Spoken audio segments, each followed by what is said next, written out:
শুরু। আসসালামু আলাইকুম। হ্যালো ভিউয়ার্স, আপনাদেরকে আজকে দেখাবো ম্যাগনেটিক কন্ট্যাক্ট। ম্যাগনেটিক কন্ট্যাক্ট সম্পর্কে এ টু জেড এবং ম্যাগনেটিক কন্ট্যাক্টের ভিতরে কি কি আছে, কিভাবে কাজ করে, এভরিথিং আপনাদেরকে ম্যাগনেটিক কন্ট্যাক্ট সম্পর্কে বিস্তারিত দেখাবো। হ্যাঁ, প্রথমে আমরা জেনে নিই ম্যাগনেটিক কন্ট্যাক্ট কি। ম্যাগনেটিক কন্ট্যাক্ট হলো একটি সুইচিং ডিভাইস। আর ম্যাগনেটিক কন্ট্যাক্টের A1 A2 দুইটা প্রান্ত থাকে। এই দেখেন, কাছে নিয়ে আসেন।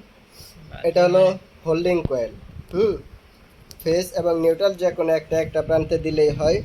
আর এখানে চারটা টার্মিনাল। এই তিনটা টার্মিনাল হলো input terminal L1 L2 L3। আবার সোজা অপোজিট সাইডে এই তিনটা টার্মিনাল হলো output terminal T1 T2 T3। আর অপর অন্য একটি প্রান্ত এই টার্মিনালটা হলো NO, অর্থাৎ 13-14।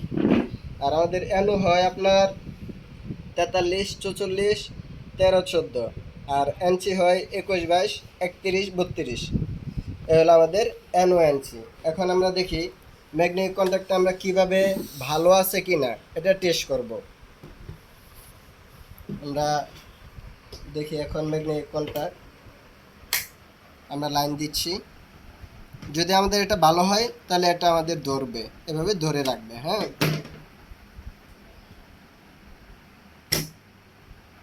তার মানে আমাদের এই ম্যাগনেটিক কন্ট্যাক্টটা ভালো আছে।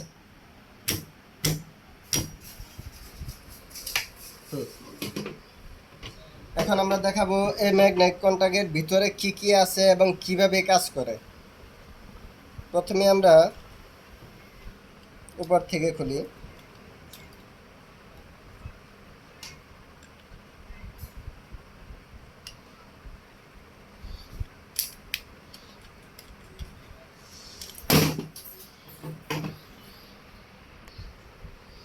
আর একটা স্প্রিং, একটা পাত।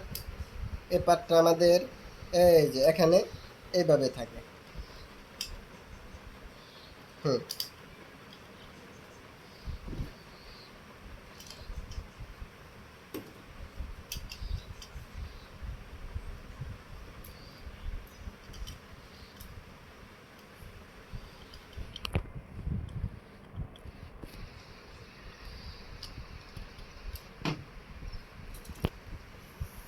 এই যে দেখেন আপনারা, এখানে আমাদের ভিতরে যে ম্যাগনেটিক কন্ট্যাক্টের ভিতরে একটা পাত থাকে, একটা স্প্রিং থাকে।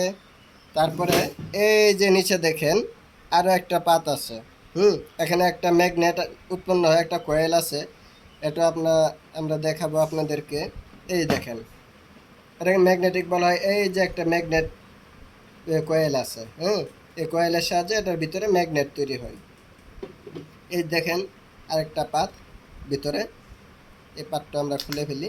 এই দেখেন আমাদের আরও একটা পাত। আর এর ভিতরে কিছুই নেই। এই হলো ম্যাগনেটিক কন্ট্যাক্ট। আমরা আবার নতুন করে সেট আপ করে দেখি চলে কি না। আমরা পাতটা বসাইলাম। তারপরে এই যে আমাদের ম্যাগনেট, এই ম্যাগনেটটা বসাই। এই যে কয়েল, এই কয়েলটা আপনার এই যে হোল্ডিং কয়েল A1 A2, এর সাথে এই যে দেখেন একটা তামার তার। এই তারটা এইটা কই গেছে আমাদের A1-এ। এই যে আমাদের A1টা গেছে কয়েলের এক প্রান্তে। আবার কয়েলের অপোজিট প্রান্ত এই যে দেখেন আরেক প্রান্ত গেছে আমার A2-তে। এখানে আমরা ফেজ নিউট্রাল দিলে তখন দেখাচ্ছি। এই আমরা কয়েলটা বসাইলাম।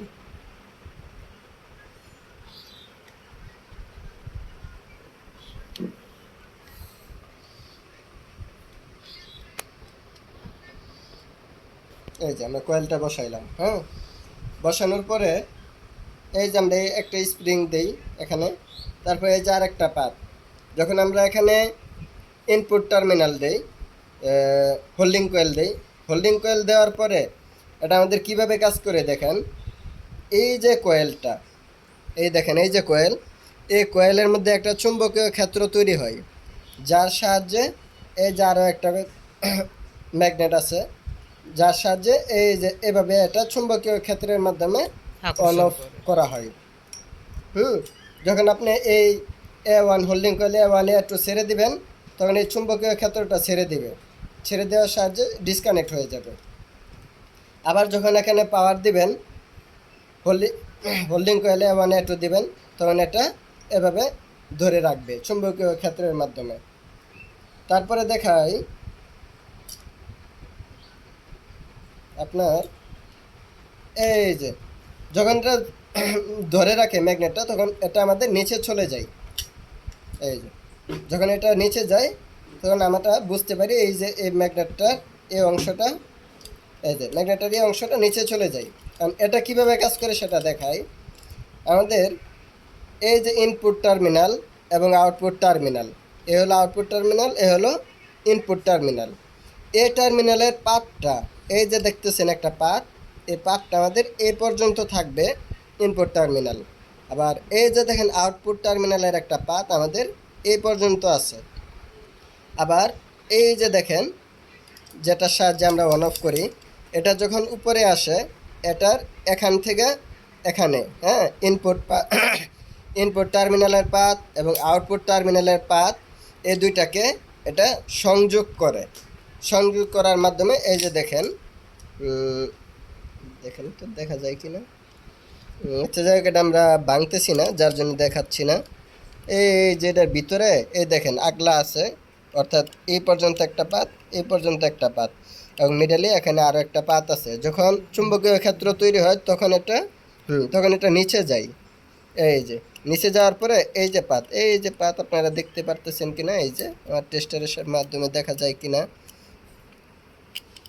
এই যে পাত, এই পাতটা তখন এটা কানেক্ট করে, ইনপুট এবং আউটপুট টার্মিনাল কানেক্ট করে। কানেক্ট করার পরে আমরা ইনপুটে যা দেই, অর্থাৎ আউটপুট থেকে আমরা তখন লাইনটা নিতে পারি।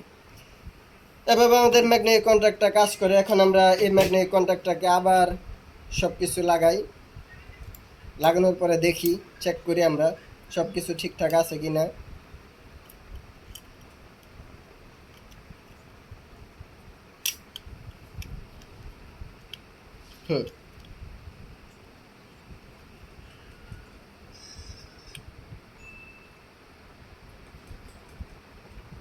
যদি আমাদের কিছু লক ভেঙে গেছে, এই লকটা লাগাইতে হবে।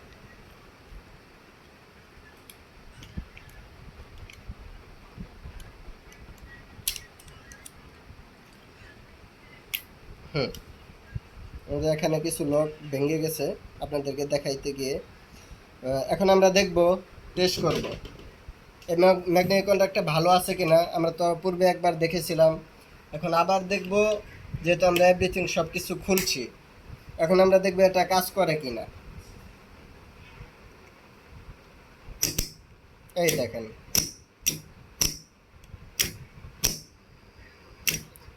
এখন দেখেন একটা ভিতরে একটা আওয়াজ করে, একটা লুজ কানেকশন থাকার কারণে এই দেখেন অনেক সময় দেখবেন আপনারা এটার ভিতরে ম্যাগনেটিক কন্ট্যাক্ট প্রচুর হিউজ পরিমাণ আওয়াজ হয়।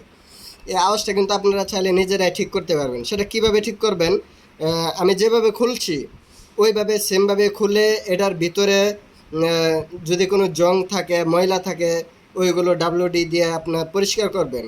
পরিষ্কার করে তারপরে আবার এটা সুন্দরভাবে লকগুলো লাগাবেন। লাগানোর পরে দেখবেন এটার ভিতরে কোনো আওয়াজ করবে না, লুজ কানেক্ট হবে না। ঠিক আছে, এই দেখেন আমাদের এখন একটা আওয়াজ হচ্ছে, আপনারা বুঝতে পারতেছেন কি না। এই আওয়াজটা মূলত কী জন্যে হচ্ছে, এই দেখেন আমাদের এই যে এখান দিয়ে লক ভেঙে যাওয়ার কারণে এখানে অনেকটা উপরে উঠে গেছে, যার জন্য এই আওয়াজটা হচ্ছে।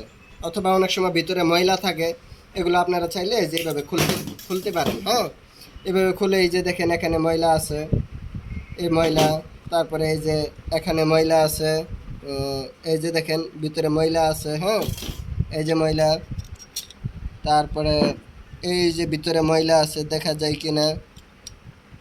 এই ময়লাগুলো আপনারা পরিষ্কার করবেন, WD-40 দেওয়া সুন্দরভাবে পরিষ্কার করে তারপরে আবার যেভাবে স্প্রিংগুলো বসায়,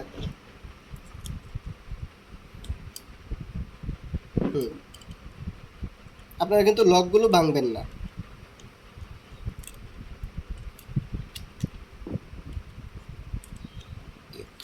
এভাবে এই যে এভাবে আপনারা সুন্দরভাবে বসায়া দিবেন।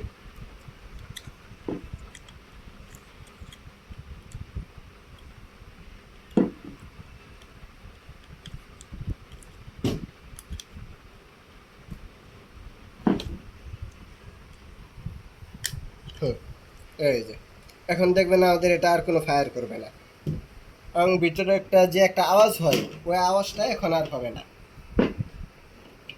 এই দেখেন,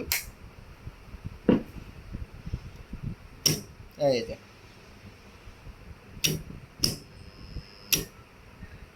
আমার এখানে লক ভেঙে যাওয়ার কারণে লুজ কন্টাক্ট, ভিতরে লুজ থাকার কারণে এখন আওয়াজ হচ্ছে, কিন্তু আপনারা লক ভাঙবেন না, আমি লকটা ভেঙেছি আপনাদেরকে দেখানোর জন্য।